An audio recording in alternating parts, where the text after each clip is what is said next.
Estoy en Sierstadt-Aspern, una ciudad nueva creada en las afueras de Viena. Es una ciudad para la que incluso se ha creado un lago artificial, en torno al cual hay una ciudad prácticamente circular.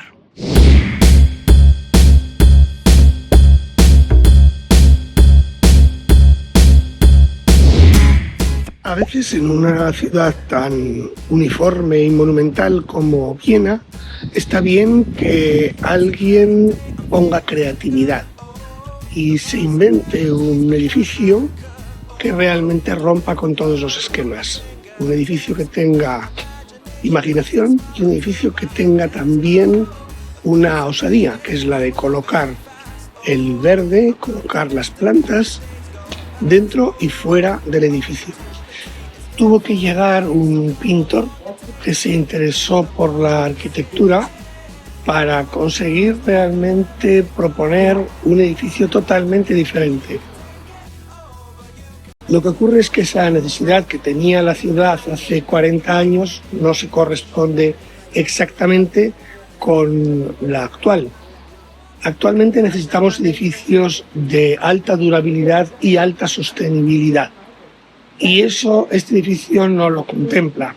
Ahora nos hace falta una imaginación diferente, aquella que mantenga la sostenibilidad. Y en eso este edificio ha sido muy criticado, porque no todas las plantas han podido convivir bien con las estructuras y su mantenimiento es costoso y difícil. Sigue siendo un interesante experimento. En la ciudad de Viena viven 2 de los 9 millones de habitantes de Austria. Por tanto, hacer sostenible la ciudad es tremendamente importante. La idea de construir ex novo de cero en el terreno de un antiguo aeropuerto una ciudad sostenible fue una idea que generara economías circulares. La idea es que solo el 20% de los trayectos se hagan en coche privado, porque esta es la ciudad de los 15 minutos o la ciudad del cuarto de hora. Por su distribución circular, en realidad nada está tan lejos como para que tardes más de un cuarto de hora. Por eso, la mayoría de los trayectos, el 50%, se hacen a pie o en bicicleta. El 30% restante se hace en transporte público. Tenemos arraigada una cultura del reciclaje. Parte de lo que desechamos como basura se aprovecha en uso industrial.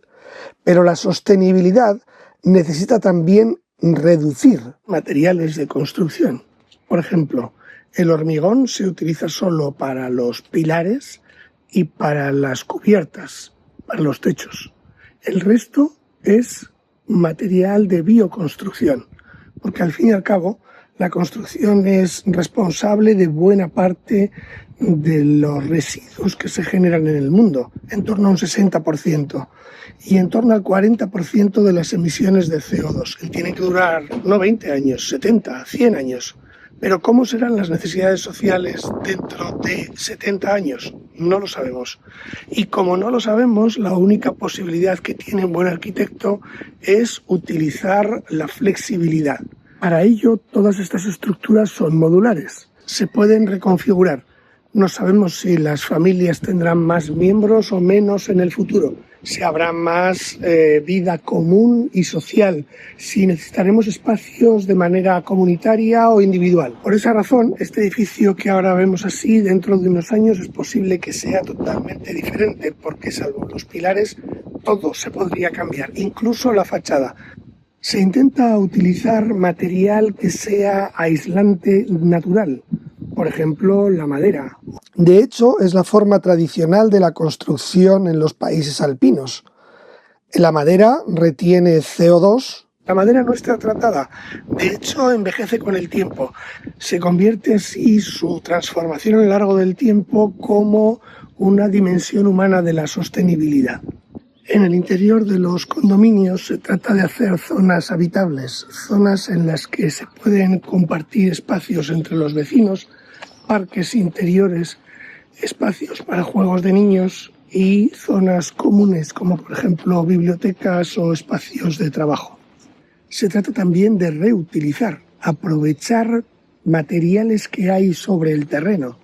Aprovechar, por ejemplo, los guijarros que salieron de la excavación del lago que da centro a esta ciudad y nombre.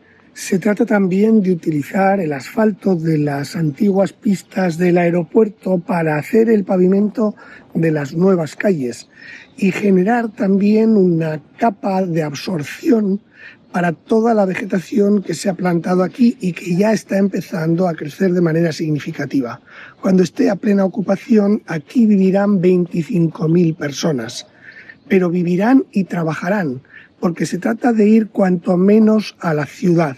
La estación de metro, la última de la línea U2 de las líneas de Viena, se construyó y estaba operativa antes de que vinieran los primeros habitantes a la ciudad. La idea es que no haga falta salir de aquí. Para eso se han tenido que poner de acuerdo con un montón de empresas, iniciativas y puestos de aprendizaje, porque entre espacios de aprendizaje y puestos de trabajo se calcula que llegará a haber 22.000. Ya está todo lleno de comercios, no te hace falta ir a la ciudad para comprar. De todas formas, si quieres ir, no hay problema. Este metro te lleva en 35-40 minutos al puro centro de Viena. Una de las cosas que hace posible este tipo de proyecto es que en Viena hay 420.000 viviendas de protección oficial, de las cuales más de 200.000 son de titularidad pública. Eso significa que hay una gran oferta de vivienda a precios razonables controladas por la ciudad de Viena. Nosotros venimos de una cultura del pelotazo inmobiliario, es decir, la vivienda se ha convertido en un gran negocio. Si quieres hacer un proyecto de construcción, aquí tienes que demostrarle al ayuntamiento que vas a hacer algo diferente, que vas a ir más allá de las regulaciones oficiales, que tienes un proyecto de sostenibilidad distinto y entonces te otorgarán la concesión. Pero esa concesión no es para que te hagas millonario, es para que puedas cubrir tus costes y puedas vivir de ello, pero no vas a poder venderlas. Si quieres ir al mercado libre de inmobiliario, vas a tener grandes dificultades para encontrar inquilinos. Y aquí la gente vive de alquiler, no vive en propiedad. Lo que podría parecer una desventaja y una falta de incentivo, al contrario, está generando innovación en todos los aspectos de la construcción. Element 4, tu mejor experiencia con Design Thinking.